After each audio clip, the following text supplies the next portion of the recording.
Tuna dada ambaye amemaliza mkataba, hata sio mmoja, ni mwenyeji. Mwenyeji sana. Karibu.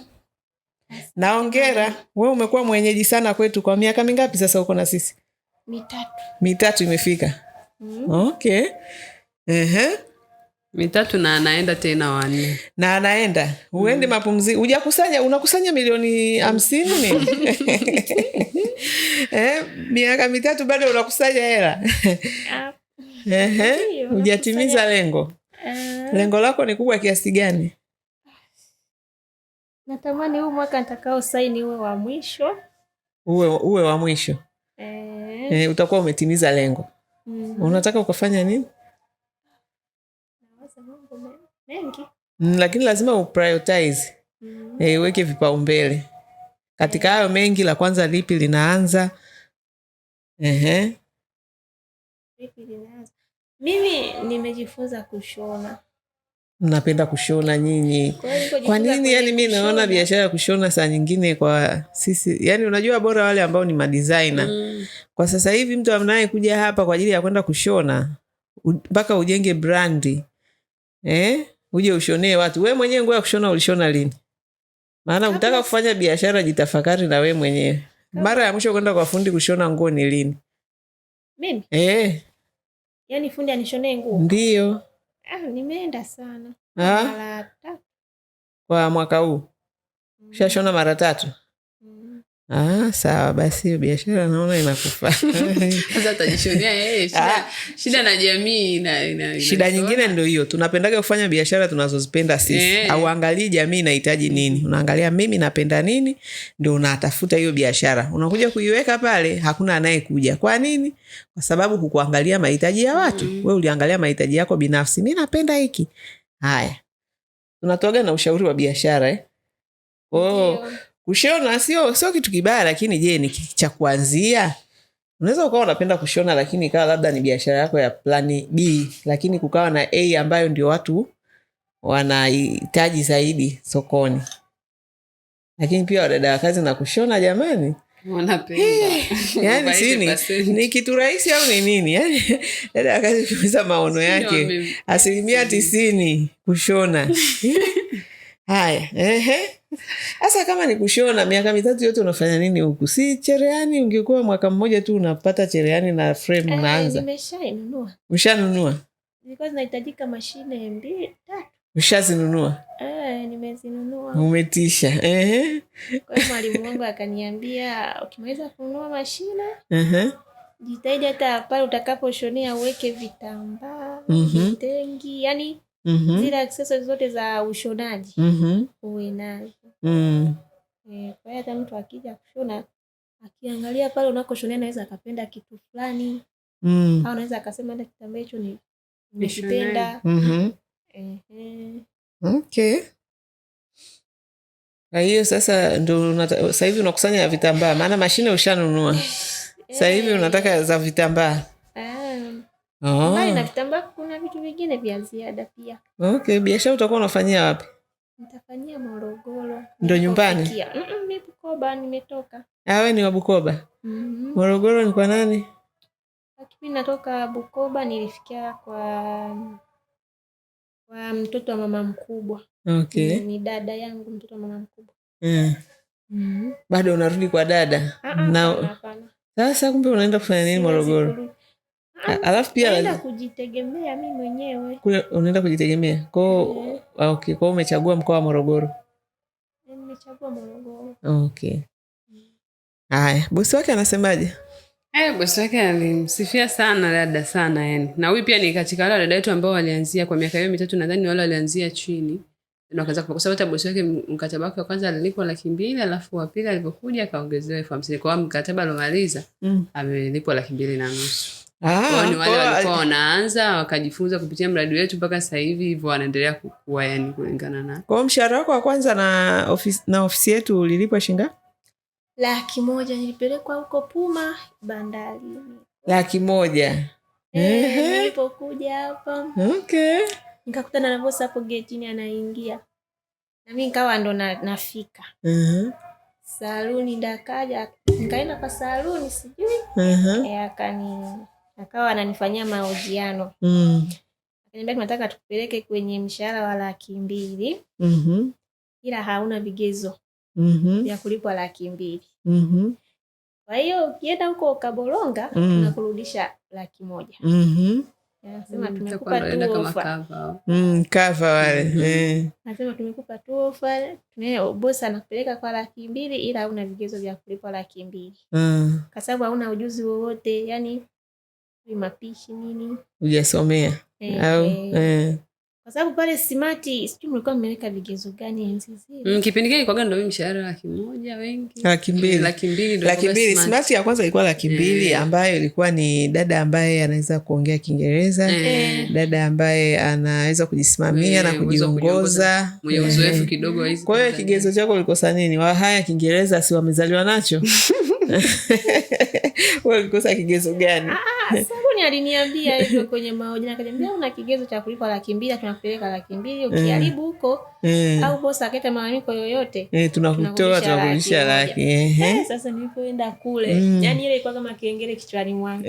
Acha upambane. Yani kila nikiwaza nirudishe 100,000 kweli. Ukapambana ukaongeza juhudi. Mwaka ukaisha. Nilipumua pumzi ile baya. Ukashusha pumzi. Mwaka ukaisha ukilipwa 200,000. Aise, hongera. Sasa nataka kwenda likizo. Bosi wangu ndakaniambia. Kumbe na yeye kaona thamani. Ananiambia utarudi. Watoto bado kulikuwa kuna mtoto mmoja. Nilienda kwa kama naenda kulea mtoto mdogo. Mtoto pia na miezi 8 au 7. Kwa hiyo bosi wangu akaniambia ukienda likizo urudi. Nikasema sawa. Nikawa tulikuja hapa nadhani tukaongeza mkataba ndo nikaenda likizo. Bosi wangu akawa ananikumbusha ukienda urudi. Tunakukumbuka huko.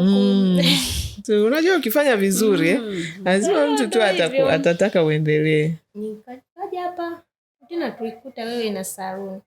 Ndio kaniambia tuna habari njema tunakuongezea 50,000. Nimekukumbuka Nilifurahi sana. Nilifurahi sana siku hiyo nikaenda. Nikaenda likizo nilikaa tu wiki 1 na siku 3. Bosi wangu akawa ananipigia simu. Ukarudi. Unarudi lini? Nikarudi nikaendelea na kazi tu vizuri. Ndio umemaliza sasa. Nilipomaliza. Au sio huu uliomaliza sasa hivi? Ndio nimemaliza. Ndio umemaliza. Sasa akutaka tena uendelee? Mimi nadhani mwezi wa 4 wa mwisho. Ndio nilianza kumwambia bosi mimi mwezi wa 6 nitaondoka. Itakuwa mwezi wa 4 mwisho. Nakawa ananiambia ila mimi naamini utakuwepo inshallah. Nikasema hapana. Naenda kwa Uislamu. Ikafika tarehe 1 mwezi wa 5 tena akarudia. Tarehe 1 mwezi wa 6 bosi mimi naondoka. Ndio akasema sawa. Sisi tumeshajipanga kwa hilo. Kwa hiyo ndio ukaondoka kwa amani. Ndio akaniambia ukienda unatupigia simu usitusahau. Mtoto wake amefikisha umri gani? Miaka 2. Mwezi wa 8 ndio anafikisha 2, 3 sijui. Wasogeza. Hongera. Asante. Kwa hiyo bosi wake alitoa feedback gani? Yaani bosi wake alitoa feedback nzuri sana. Nilitamani apokee. Anakuwa busy sana lakini nilimwambia kwamba tutampigia. Hapa ndo najaribu kama angepokea. Anaona apokee. Ila busy. Na yeye alitamani sana angetoa feedback zake kwa dada. Akaniambia mwambieni dada Prasidia kwamba kwa kweli familia yangu inamshukuru sana. Mungu awabariki. Yaani wale na kwamba alifanya kama kazi lakini kwetu amekuwa msaada mkubwa. Yaani ametoa maua mengi sana. Akasema kwa kweli yani siku zote atakuwa ni dada yake bora. Kuanzia kuanza kuishi na wadada wa kazi hata kabla yetu, hata baada ya kuja hapa. Lakini bado kwa umeenda kufunika wadada wote waliopita. Sasa mtoto wake amelia mno mpaka hata siku napiga simu yani hapa mtoto wangu hata kila muda ananiuliza dada yuko wapi, dada yuko wapi. Ameshamzoea sana kwa sababu yeye ndo amemlea muda mrefu. Nikamwambia madam sasa tutaomba utatoa feedback zake, waga tunatoa feedback, tunafanyaga pia vipindi. Akasema yani chochote kwa ajili ya procedure I'm in, wewe nipigie. Tatizo tunakuaga busy, lakini kama nikipokea mimi nitatoa hizo feedback. Ila sasa tayari tulikuwa tumeshaongea hizo, ameniambia. Na amemsifia sana sana, nasema anamtakia kila laheri kwenye maisha yake mengine, hawezi kukaa naye siku zote maisha yote, lakini naona pia hiyo imemkata, imemdisappoint, hajafanya booking tena sasa hivi. Ila anasema atarudi tu, sasa nitaenda wapi? Hapa nimepata tu ndugu yangu amemaliza form ngapi, anamsukuma lakini nadhani atarudi. Ila hiyo sasa ni kwa sababu pia nadhani na huyu naye alisema natamani nibadilishe tu mazingira. Okay. Unatamani mazingira au unatamani hela iongezeke? Ni mazingira au ni hela? Hawayo mazingira ndio kweli. Ungeongea na bosi wako mwambie sasa hivi ongeza 50 niwe ile smart ya sasa hivi ambayo ndio ya 300,000. Labda angeongeza kwa sifa hizo anazozitoa.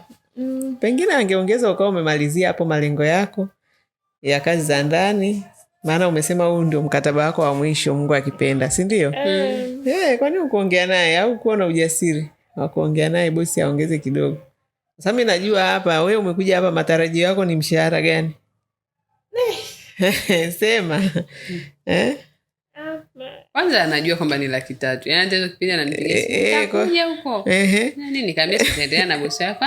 Ndio badilisha sasa hivi mshahara si 300,000. Sasa hiyo 50 angeshindwa kuongezea. 300,000. Kama umeishi naye vizuri, mnaongea, msiogope. Au kama hamwezi kwa sababu mko chini ya mikataba yetu, sisi tutaongea na mabosi. Si ni kama hata nyinyi mlivyoongea naye akamuongezea hiyo 50,000. Au tumpe ofa bosi? Hapana. Haya bwana, kwa hiyo tumemkosa. Mtaonekana wajabu kwa nini? Hamna. Kama hata umerudi kwa ajili ya hela. Mwisho wa siku na wewe si ni hela unatafuta, anajua na wewe kama unafanya majukumu yake vizuri, hakuna ubaya mtu kukulipa. Tatizo mnapendaga kuweka unafiki linapokuja swala la hela. Hakuna unafiki, bosi wako mwenyewe naye ni mfanyabiashara. Ndio maana ameafford kukulipa hiyo hela 250,000 si 200,000. Umeona? Msio wanafiki. Swala la hela kila mtu anatafuta hela. Cha muhimu tu hiyo hela unayotafuta inaendana na value na thamani unayotoa. Kama unajiamini unatoa thamani nzuri, kadai hela nzuri kabisa. Yaani dai hela nzuri. Si umeelewa? Na wewe ni kwa sababu umesema tu mwaka wako wa mwisho. Ningekwambia chukua mwongozo huu hapa, ukirudi unakuwa professional. Kwa sababu kama tulikujaribisha kwa 200,000 na ukatoboa, ungechukua huu mwongozo ukaenda kufanyia kazi mwaka mzima, ukirudi hapa tunakujaribisha 500,000. Na unaweza ukatoboa. Ndio hivyo. Sasa uende ukiwaza. Na napenda hiyo mishahara. Uende ukawaza hiyo cherehani yako kama itakupa hizo hela. Utakaa hapo na nguo, unakesha na vitenge unavikodolea macho. Washonaji wenyewe siku hizo watu wanaingia huko mtumbani wananunua nguo. Ni mwenyewe mmoja wapo. Watu hawana huo muda hata kusema naenda kwa fundi sasa. Si ni 50,000. Sasa wewe umetengeneza shilingi ngapi toka umeingia kwenye mradi wetu? Hivi ukitoa 50,000 ambayo itakuzalishia mamilioni ya hela, umepata hasara umewekeza. Kama ukianza kulipwa 500,000, nani kwa hiyo 50,000 unakuwa kulipwa milioni 6 kwa mwaka. Hata mtu wa smart akilipwa 300,000 na milioni 3 na 600,000 kwa 50,000 aliyoitoa, amewekeza amepoteza. Maana inakupa mwongozo kwa sababu bado pamoja na kwamba mnafanya, lakini kuna vitu ambavyo bado hamjajishape vizuri sana. Yaani uwe yule smart mwenyewe. Una vitu mtu unafanya lakini unaona kabisa huyu angepata mwongozo huyu, yani angekuwa mkali zaidi ya hapo. Umeona? Hizo ni hela na ni kwa faida yako. Sasa nyinyi mnaogopa kutoa hela, naona kama mnatupa lakini mnataka hela nyingi. Hela nyingi haziji bila kuwekeza na kuwekeza kwenye maarifa kichwani. Na sisi hapa tumeweka hii vitu ambavyo mabosi tunajua wanavitaka kwa miaka 15 tulivyofanya nao kazi. Umeelewa sio kitabu tu. Yaani huu ni mwongozo ambao ni njia, ni barabara ya kukusaidia wewe uendane na mahitaji ya sasa ya mabosi ambao wako tayari kulipa mpaka milioni. Simeona mshahara wa milioni au wewe hujauona? Ameoa. Ndio hivyo sasa, hakuna maajabu yoyote. Ndio hivi tunasema. Eti madam Kenya, nimeona ile tangazo hapa la nani, mtu alipo milioni kwa si malezi, mbona mimi naweza kulea vizuri tu? Nikamwambia unaweza kulea vizuri, sio tu unaweza kulea vizuri, unataka ufuate mwongozo. Nikamwambia hayo mambo yote namwambia jana tukaongea. Sasa mimi sikujua huo mwongozo, singekuwa hata nimetumia nani mwaka uliopita. Nikamwambia kwa sababu amtufuatilie kwanza. Ninashangaa dada wanakuja hapa wameona fursa, sijai kuona workshop na wanaona fursa zetu kwenye mitandao. Akishazipata zile fursa anafunga milango. Yani hatujui tena. Hafuatilii content, hafuatilii mafundisho, hafuatilii miongozo, hafuatilii chochote. Anaenda huko anapambana na bosi wake, akija hapa anaanza kutamani mshahara mkubwa. Huwezi kupata. Mshahara mkubwa unaendana na uwekezaji. Na uwekezaji ni wa mafunzo. Kama huko da, ukipangiwa da, mshukuru Mungu, njoo workshop usikose. Zile workshop ni nzuri sana. Lakini miongozo kama hii ambayo tunasema eti ni 50,000, 50,000 ni shingapi mbele ya kujitengeneza uwe dada wa milioni 1, milioni 12 kwa mwaka unatengeneza. Sasa ukitoa 50,000 hapo unakuwa umepata hasara gani? Ndio hivyo. Tatizo nilisema hivi, watu wa chini maskini huwa hawapendi kujifunza. Kwa hiyo ukishajiona tu hupendi kujifunza, ujue wewe ni maskini. Kwa sababu maskini unaanzia kichwani. Umaskini unaanzia wapi? Kichwani. Kichwani.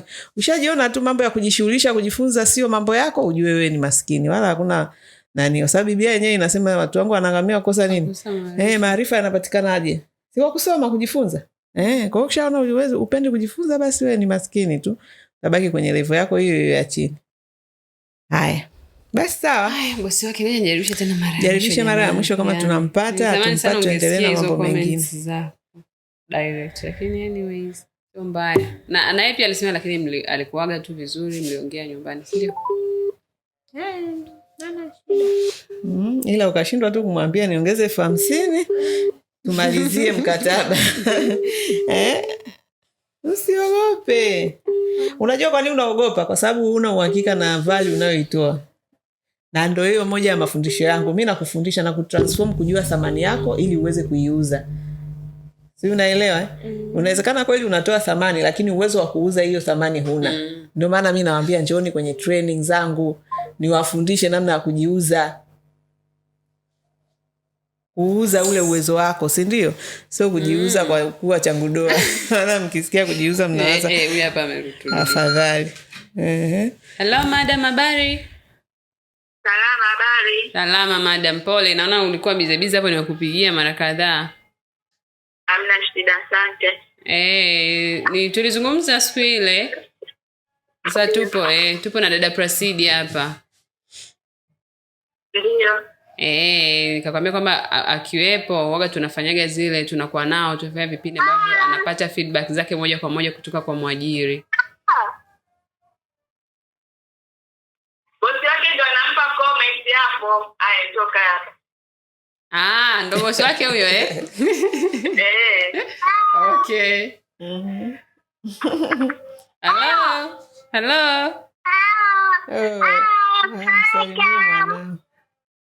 Ujambo? Anakuambia hello madam. Hello, hi. Unasemaje kuhusu dada Placidia? Shida. Wow. Jamani. Jamani. Mwambie mimi Placidia. Very emotional. Another kiss to dada Placidia. Another kiss. Shida. Wow, jamani. So emotional. Maraba, ujambo? Jambo. Huyo mwingine. Unaendeleaje? Mkubwa. Tupo na dada yenu hapa Prasidia. Unataka kumwambiaje? Ni dada mzuri, aendelee kwa hivyo hivyo. Jamani. Nampenda. Ni machozi. Hapo sio mimi. Haya jamani, nakusikia au Prasidia ongea naye? Msalimie. Msalimie jamani. Wote mnalia. Sasa wewe akila unalia. Ala Prasidia ndio anatakiwa alie. Na ana vimachozi. Jamani vitoto. Maskini.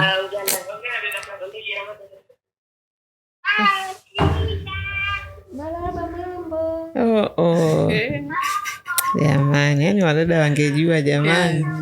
Ingekuwa mnaishi hivi nyumbani kwenye majumba ya watu.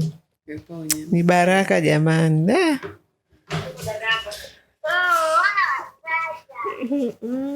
Sanifa. Wow.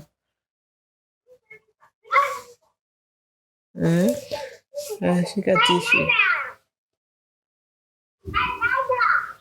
Hey, Sani. Jamani. Ujaenda shule leo?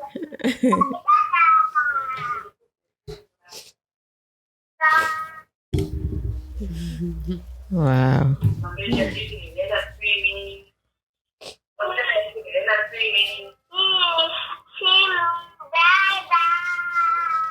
Unaenda wapi?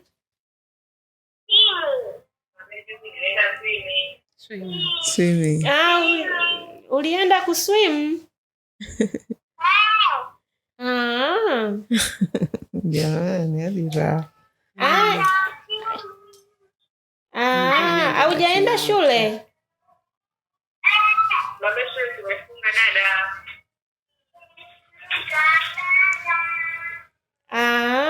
Uko wapi sasa hivi?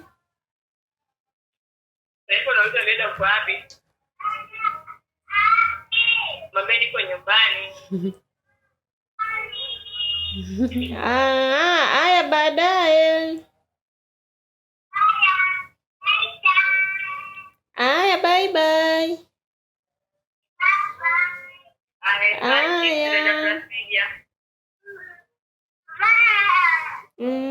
Baby Sanifa.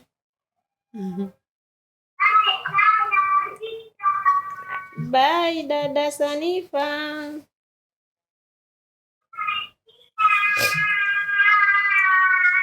Okay, bye bye. Haya, asante dada. Haya dada, wewe dada mzuri. Hai dada. Haya, bye Abu, baadaye. Jamani. Nitawapigia niwasalimie.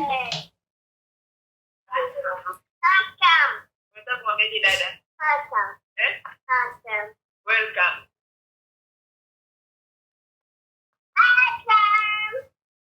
Thank you. Haya, bye bye baby Sanifa, baadaye.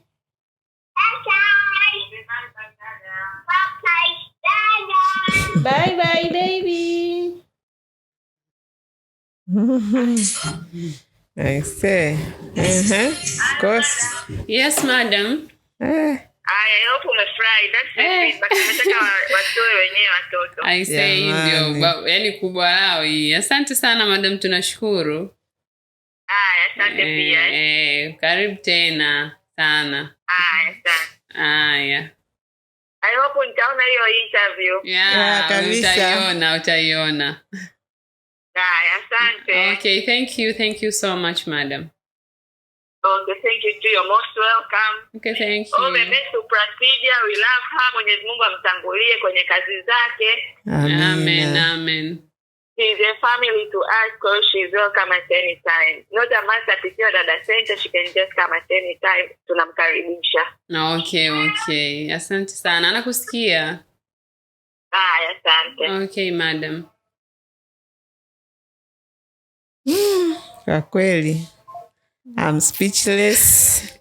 Sina hata la kuongeza, na nachoweza kusema tu hizi ndio baraka ambazo Biblia inatuambia kwamba unapokuwa mwaminifu kwa kazi za watu, yani hizi ni baraka. Umeona, sio unaondoka sehemu watu wanakulaani. Yule dada mshenzi, matabia, sio nini, muongo, mwizi, ana roho mbaya, akai na watoto vizuri, sio anawafanyaje. Hizo ni laana. Unaweza ukachukulia ni poa tu, maneno ya kawaida watu wanasema, lakini hakutengenezei barabara nzuri. Lakini ukikaa na watu vizuri kwa upendo, ukawapenda watoto, kwa sababu hii kazi ni kazi ya huduma hasa kwa watoto. Ndio maana yani dada, yani nimeshindwa hata cha kusema. Watoto wenyewe wanaonyesha walimpenda dada, na watoto hawezi kukupenda kama una upendo nao. Hakuna. Kwa hiyo inaonekana dada uliwapenda sana watoto, umewahudumia vizuri, na ndio maana tumeona jinsi ambavyo yani wako positive, wanakumisi, yani wana story. Umeona na hiyo sasa ndio baraka.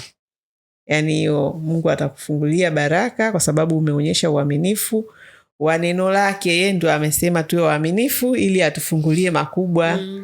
Umeona? Kwa hiyo hicho ndio tu nachokiona. Yani naona njia yako, future yako iko so bright. Umeona? So bright. Na uendelee hivyo hivyo kwenye kila hatua ya maisha yako. Stiki kwenye uaminifu, uadilifu, utaona jinsi utakavyofika mbali.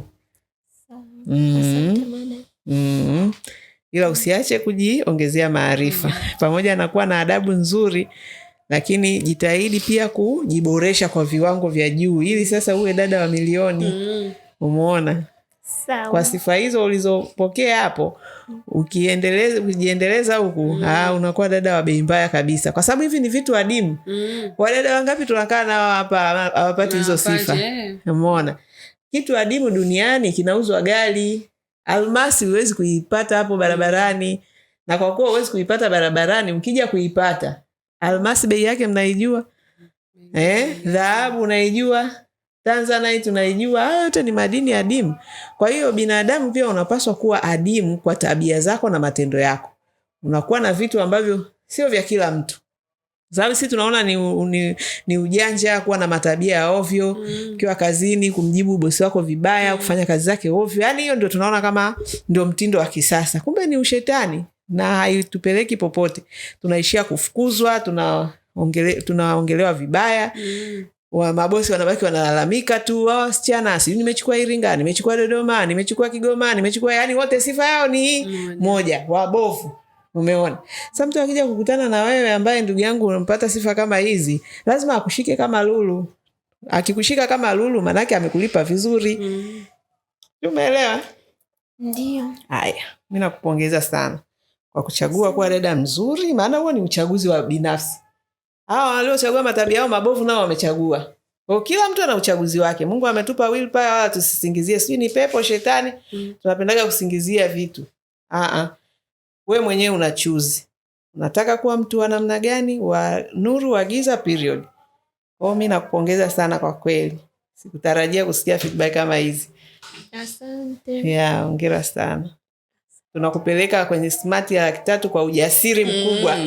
Na ukijiendeleza tunakuja kukurusha kwenye 500. Umeona? Haya, sawa. Haya. Una lingine? Haya.